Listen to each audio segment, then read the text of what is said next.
Hello Rob, we've got your transmission out of your 2000 Chevrolet.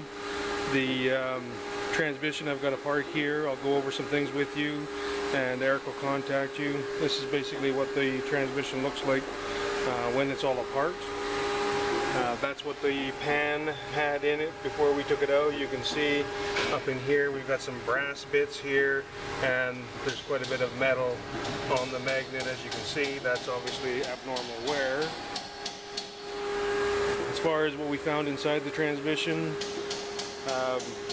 probably the biggest thing is the reason for the 2-3 flare is this is the 3-4 clutch. It's on in 3rd and 4th gears, and basically this clutch has been slipping. So the lining here is supposed to be a dark green, so it's going to be hard to tell on the camera, but essentially this clutch has been slipping. These load release springs, you can see how hot they've gotten. It's kind of discolored the metal. It should be kind of a, sort of this color all the way throughout. So these springs are, as a result of the heat, going to be losing some of their tension, so they're going to have to be replaced as well.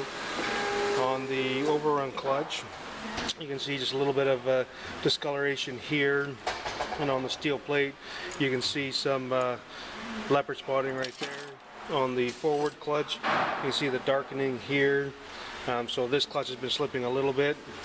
The reverse input clutch was okay, so that the lining is okay and the steel plates are okay, and the same thing on the low reverse clutch. All of these clutches are not burnt. The band that comes on for 2nd and 4th, it is burnt, so it's been slipping in 2nd or 4th gears. That wraps around this drum, so you can see how the drum itself is a little bit discolored, so we'll have to polish that up. Another thing we found is in the sun shell, the splines down in here, you're going to have a gear sitting inside some splines. Those splines are worn, so as a result this gear is not solidly affixed to that, so we're going to need to change the sun shell. They do have an updated sun shell either way that is a hardened spline, which really does a good job of stopping that kind of a failure. So if that were to actually strip out, you'd be losing 2nd and 4th and reverse, so obviously it's an important thing to not have go bad on us. So when we're doing a recondition, anything with a paper lining here, including the torque converter, is going to have a lockup clutch, which is a paper lining. That's going to get replaced.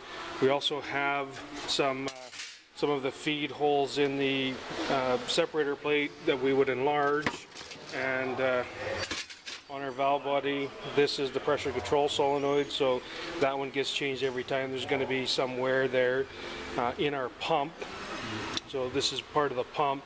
There's a valve train in here, the pressure regulator valve train, and we also changed the spring and the boost valve here to a different ratio, which increases the holding capacity of everything inside the transmission. So it's going to result in a little bit crisper shifts, but not firm.